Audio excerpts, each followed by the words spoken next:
Hey everyone. So today we are going to look into another problem from Codility.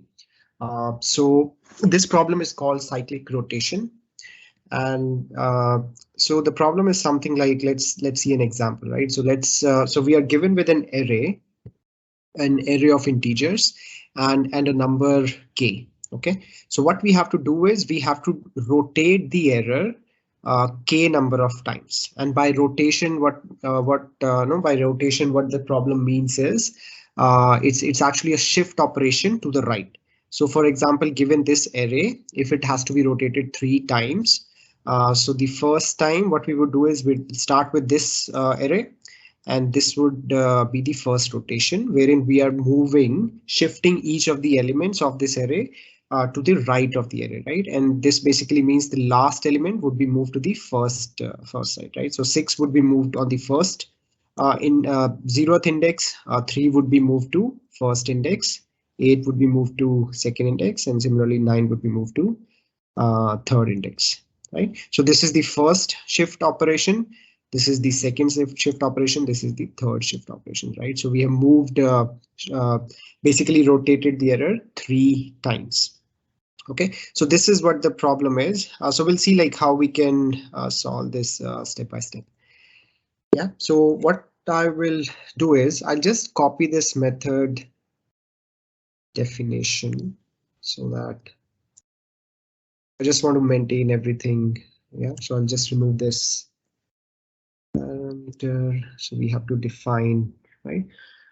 All right. So see, the first thing is we need to understand that for a shift operation, right? Let's just try to focus on this first thing, that okay, we have to shift the array by 1, right? And then we can create a loop of k times, and then use that piece of code to run k number of times. Okay. So first we'll see like how we can rotate the array to shift the elements uh, one towards the right. All right. So so what we have to basically do is we have to go across each of the elements of the array and then move each of the elements towards the right, right? So the loop has to start with the 0th element. So I can say I equals to 0, I less than, so in this case a array is a dot length. So I plus plus. So let's say we start with this, and then so what we can do is so let's take an example, right? So if this is this array, we are actually going to start with this, and then we have to replace this I plus 1 with I, right? So let's create two temporary variables. I'll call them as let's call them as current. So current is going to store the first element of the array. So in this case, it would be a of 0.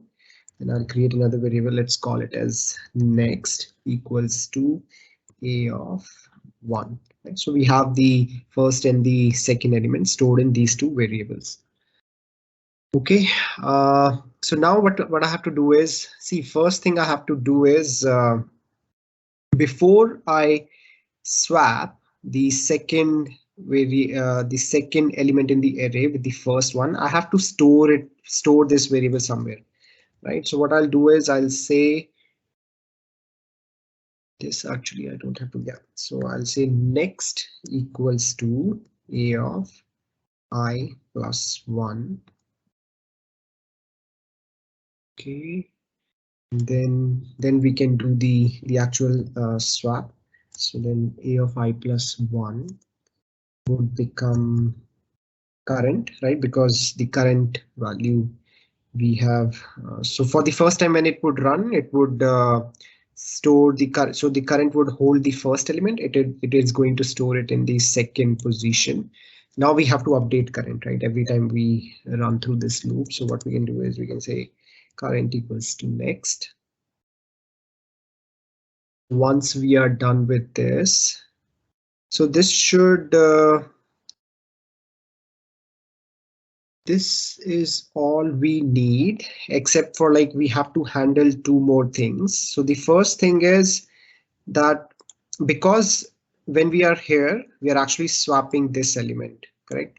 So when we would be here, we would be swapping this element, right? So actually we just have to go till this point, not this point. So that's why instead of going till a dot length, I would go till I should be less than a dot length minus 1, right? But we also have to make sure that the last element is actually copied over to the 0th position, right? So we can do it outside this loop where I can say that a of 0 equals to next.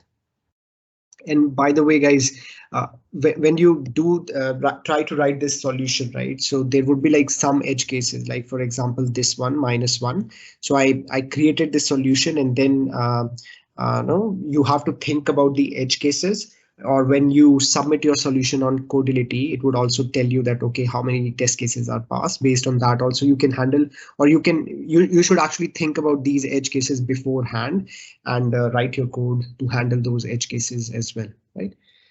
Okay, so this is the shift operation. So one thing we also have to take care of, let's say the in a scenario, if the size of the array is 0 or the size of the array is 1, right? In this case, actually this is going to throw an exception, correct? Because there's no second element, right? So we need a condition here saying that do this only when a dot length is greater than 1,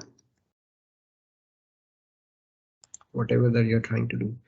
After that only you should return a. Okay. So this should take care of one shift. Now let's try to run this application and see like if it's working. So I'll create an int array.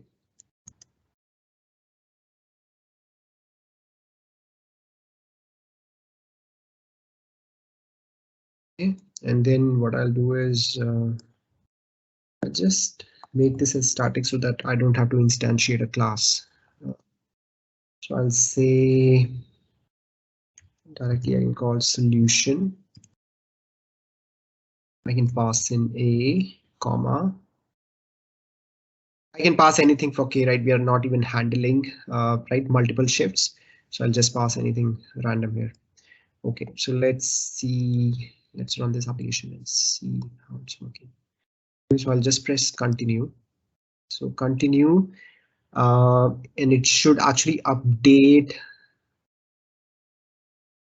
So 2 is at position number 1. So followed by 5, 6, 8, and 4, right? Seems like it's working. So let's try to. I think it's working, but we can try it with like I know other array sizes as well, or an empty array as well as array with element 1, right? But if you don't put in this condition, then probably you'll this would throw an exception, right? So we have to handle these conditions. Now see, the only thing to do multiple shifts is we have to include another loop. So what I'll do is I'll say for. So I can use, yeah, so I'll just stick to for loop. So I'll say for j equals to 0, j is less than k, the parameter that is passed to this method. So I'll say j plus plus, and then so do all the shift operations and then only return a, right? We don't have to like just do one shift and then return the error, right?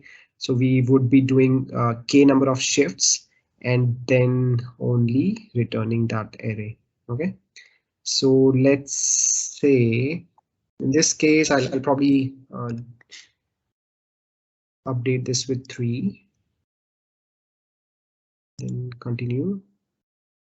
So in this case, what should happen is, so 2 was here. So 1 shift here, second shift, third shift, right? 2 would be here, followed by 5, followed by 6, followed by 8, followed by 2, followed by 4, right? So I think seems like this is working, and this is the solution that I have submitted.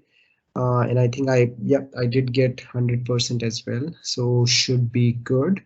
So give it a try.